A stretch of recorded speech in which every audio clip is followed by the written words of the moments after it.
Alright, Doom v Vamos v Vamos Epicureans. This is the Marvel Epic Collection Podcast One-Shot Edition. I'm your host, Nick Smith, and I'm joined by... Stojr from Stojr Shelf. How's it going, Nick? Doing well, particularly since we are participating in Kurtis Findlay's Epic Marvel Podcast Reading Club.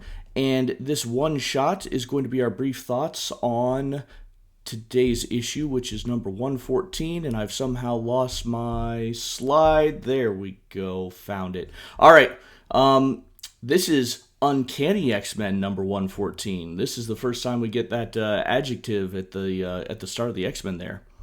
But of course, I didn't write down the title of it. Let's see. Desolation. What's that again? Desolation. Desolation. Now use it in a sentence.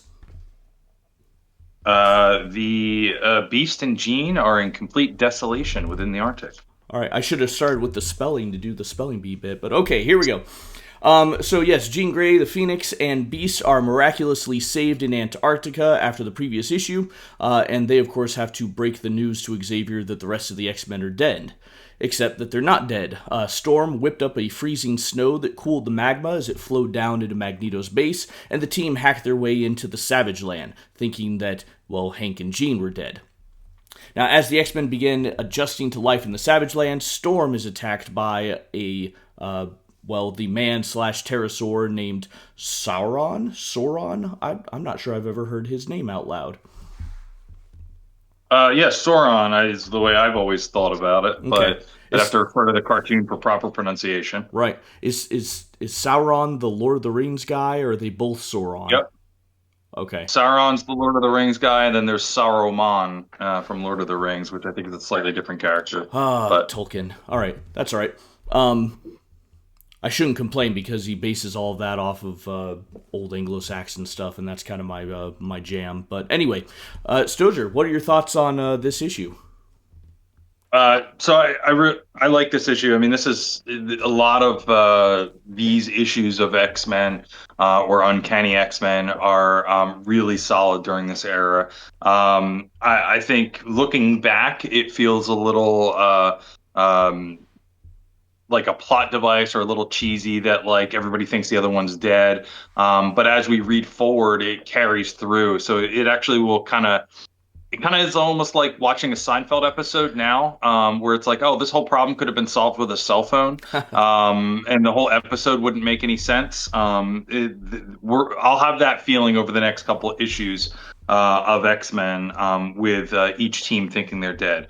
But you get some great character revelations here where Cyclops is sort of remembering or realizing what's going on with his father. You get to see the relationship between Lilandra and Professor X.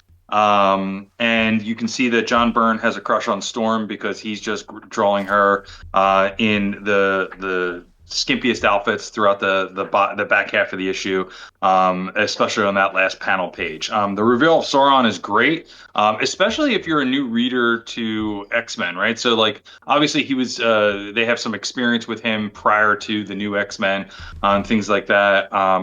And, you know, Khazar in the Savage Land, I don't remember if he was in the first 50 or 60 issues of Uncanny X-Men, but obviously, like, he's got his own comic and things like that have happened. So all of this may have been introduced before, but if this is your first introduction to this world, it's a great introduction to the Savage Land and where it's placed and all of those things. So solid issue, no complaints really. How about yourself? Yeah, certainly enjoyed this one too. You made mention of Storm and her flimsy outfit there. Kind of reminded me, didn't they just come out with a mini series of Rogue in the Savage Land, and she too is in ripped up, revealing clothing? Is that just a requirement of the ladies if they end up in the Savage Land? Yeah, pretty much. I mean, I think like the Rogue series was like legitimately just like this is going to be like a cheesecake type of art series in there. But yeah, but this is where some of it originated from. Rogue was down in Savage Land with Magneto actually, right before the Claremont era ends, around the 90s. So this was like the right before like Bishop is introduced in X-Men. So I want to say like 260, 270, something like that is what that series that you're referencing is going back to. Okay, yeah. I didn't read the recent one. I didn't read the old one either, but I just remember seeing that. Excuse me. Hope I hit that cough button in time. All right, so for my thoughts on this issue, I thought it was really clever how they got the team to escape from the magma flowing into Magneto's base. It makes perfect sense. Of course, we knew they were going to survive, but it was perfectly fine. The thing about the two sides being separated and it could be solved by a phone call, yeah, I kind of had the same vibe. But then I also got to remember, cell phones don't exist in the 70s, right? So getting an actual call and then making an international phone call as well, that's quite difficult to do. So it kind of makes sense how that you can have that disconnect at this time. I thought in this one it was interesting how Scott seems to not be mourning Jean, like setting up this idea that the Phoenix is not quite the same as Jean Grey, and he's having that kind of sense of, oh, so what, she's gone? So does he know that that's not Jean or something? If so, why did he have such strong emotions after? I asked this question: why do you have such strong emotions after 101? But maybe that's the answer. Is that was Jean Grey's death, and then this one is not quite Jean, and he just kind of feels that in his soul somehow.